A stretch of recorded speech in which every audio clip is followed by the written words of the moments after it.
So much of creativity is trying things that might not work. In fact, odds are not in your favor because if it were easy to do or already proven, one, you'd probably already done it, and two, it wouldn't be that creative. So what is required of creating anything different or new? Let's talk about it. This is the Creative Coach Cast with Paul Goldsmith. There are so many great tools and resources to help you create anything you want to create. In fact, there's an endless supply, but they're not particularly helpful unless you have three things, and they all start with E. So the three essential E's of any creative change are this. Number one, you have to decide what is essential. Number two, you have to optimize your environment. And number three, you have to stay encouraged. What's essential? Change your environment, stay encouraged. If you hear nothing else, that is what I want you to know. Let's take each one. So in deciding what is essential, I've referenced this book before from Greg McKeown, Essentialism. And the simple idea is every day deciding what is truly essential because you really have got to prioritize. Otherwise, nothing's a priority. And if you really want to impact change, if you want to create something great and new, you have to overcome both internal and external resistance. And a way to do that is get really clear about what is essential for you to accomplish. And this has been proven in the Pareto principle. 80% of results come from 20% of effort. So if we can predetermine what 20% we're going to focus on to get 80% of the effort, it's going to really help us in the end, deciding on the vital few over the trivial many. This is no small effort. Each time you want to work on creating something great, deciding what is essentially true for that project to come to fruition, for that idea to come to life. The second E is environment, and I think this gets overlooked a lot. We just want to power through and get to work when we feel so inspired, but environment makes a huge difference. I mean, think about it. If you want to swim, you have to be in a body of water. If you want to increase your batting average, you have to have more at-bats. So much of the tech innovation of the last few decades has come from a very small piece of real estate in California called Silicon Valley.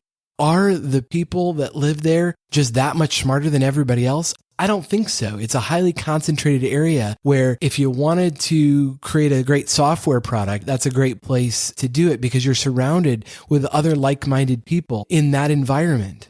If you want to become a singer-songwriter, you have a greater probability of doing that if you come to Nashville, Tennessee, or you want to be an actor on Broadway, actually finding a theater or people in the theater to hang around with. You get my point. We sometimes try to create something in the wrong environment and it's destined to fail just because you haven't surrounded yourself with the right space. You have to make space to create things, and that means surrounding yourself with people that can help you accomplish that. You've probably heard that each one of us is the average of the 5 people we most surround ourselves with, and I did some reading on this and found out that's not true. It's way more nuanced than that. In fact, you're even influenced by the people that know the people that you surround yourself with. In fact, it might not surprise you to learn that if a friend of yours becomes obese, you're 45% more likely to gain weight over the next 2 years yourself.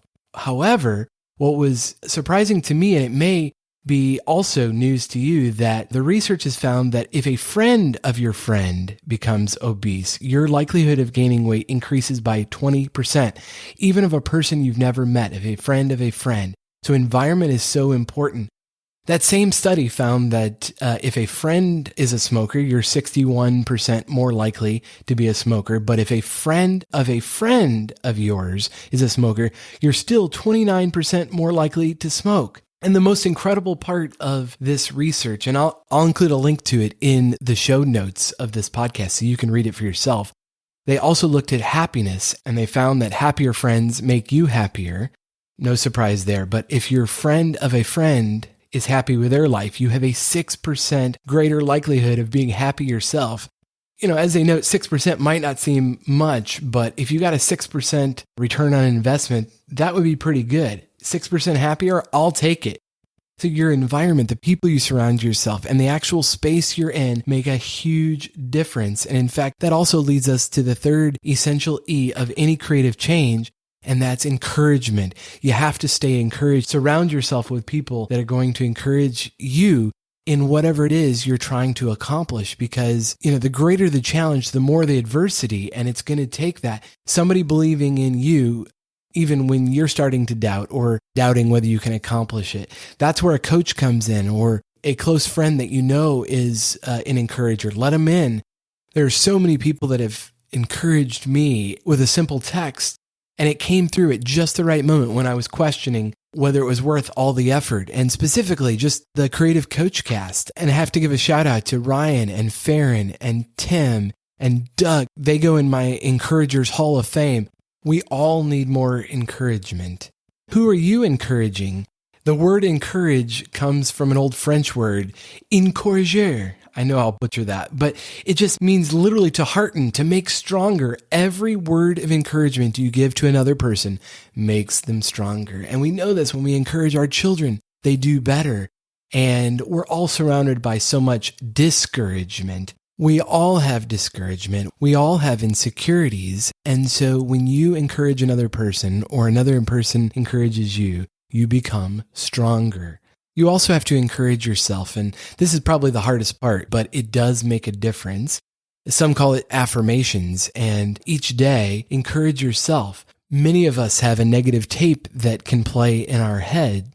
I believe the thing that holds so many creative people back is maybe a feeling of unworthiness. And so maybe a daily affirmation for you is, I am worthy. Each one of us are uniquely gifted. We're all of equal worth and value. We have different abilities and experiences and access to different resources, but we know that comparison is the thief of all joy. To overcome, that negativity, that bias toward feeling unworthy or that others have, something we don't. What if we reprogrammed our mind to believe that we were worthy? That to change from a scarcity mindset that if someone else is successful, that makes me feel less successful. What if we were both successful? I firmly believe that the number one thing holding most creatives back from performing at their highest potential is their lack of encouragement. So it starts with encouraging yourself and surrounding yourself with others that will be encouragers to you, and maybe offering encouragement to others so they reciprocate. We need each other. If I can be an encouragement to you, I'd be honored. Just text 559-574-3210.